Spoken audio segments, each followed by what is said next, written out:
Bismillahirrahmanirrahim. Assalamualaikum warahmatullahi wabarakatuh. Alhamdulillah,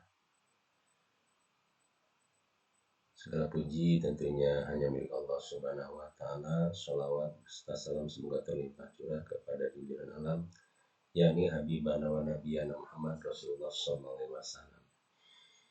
Jumpa kembali dengan saya Samin Amin SPD. Saya mengajar di SMA Negeri 1 Bojong Soang dan mengajar bahasa Indonesia di kelas 12 IPA dan kelas 12 IPS. Pada pertemuan kali ini,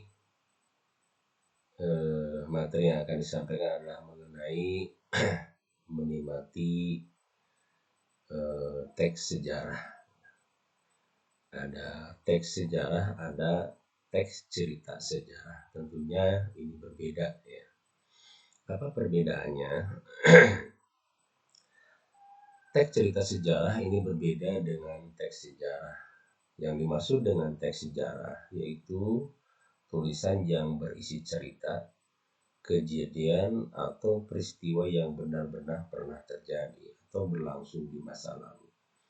Bedanya sangat jelas ya, bahwa teks sejarah bukanlah cerita imajinasi atau bukan cerita hayalan, namun dapat disampaikan melalui gaya penulisan prosa non-fiksi maupun fiksi. Nah, sementara yang dimaksud dengan pengertian teks cerita sejarah ini adalah kisah imajinasi ya. Yang kata lain ini cerita khayalan yang ditulis dengan tokoh atau latar sejarah yang benar-benar terjadi. Meskipun imajinatif ya, teks cerita sejarah ini tetap memuat sejarah yang faktual, namun hanya digunakan untuk latar belakang dan beberapa unsur lainnya saja. Nah, teks cerita sejarah istilah umum bisa jadi mengacu pada seperti cerpen, novel, novelet, atau skenario drama. Nah, perbedaan yang jelas mengenai cerita sejarah dengan teks sejarah kita bisa lihat ya, ada beberapa perbedaan. Yang pertama ini mengenai teks sejarah ya. Yang pertama dituntut untuk menyajikan hal-hal yang faktual, yang benar-benar ada dan pernah terjadi. Sementara cerita sejarah bebas ya, untuk menggambarkan sesuatu yang tidak pernah ada. Nah, kemudian yang kedua, teks sejarah yaitu sejarawan wajib untuk menyampaikan sesuatu sebagaimana adanya ya, sesuai dengan realita atau kenyataan, dalam artian tidak boleh direka-reka atau ditambah-tambahkan. Nah, sementara cerita sejarah ini penulis bebas, dalam artian bebas sepenuhnya dalam menciptakan sesuai dengan imajinasinya mengenai apa, kapan, siapa, dan di mananya, namun tetap memiliki keterkaitan dengan situasi atau tokoh-tokoh sejarah.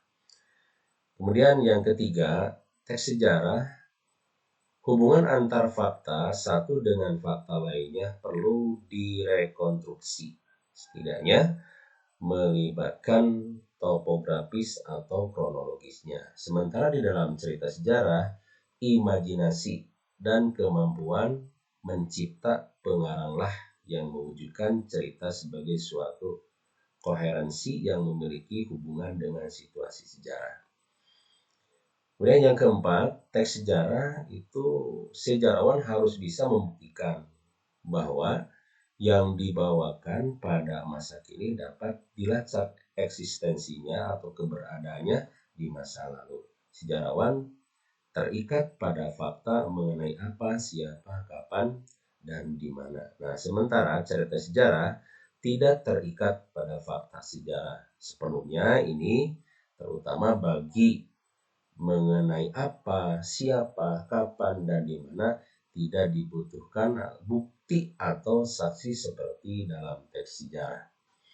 Kemudian yang terakhir, teks sejarah, pelaku-pelaku ya, atau hubungan antar pelaku, kondisi, situasi hidup ya, dan keadaan masyarakat secara universal harus sesuai dengan kenyataan yang terjadi pada saat itu. Nah, sementara dalam cerita sejarah, pelaku atau tokoh, hubungan situasi, dan kondisi masyarakat dapat berasal dari imajinasi yang hanya memiliki relevansi dengan sejarah. Jadi jelas kalau teks sejarah itu berdasarkan faktual, ya.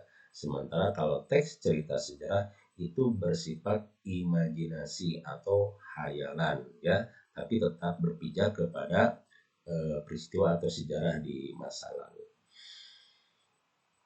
Nah, kemudian ini mengenai struktur, ya, terutama struktur dalam teks cerita sejarah, sebagaimana halnya ini tidak berbeda dengan novel, juga cerpen.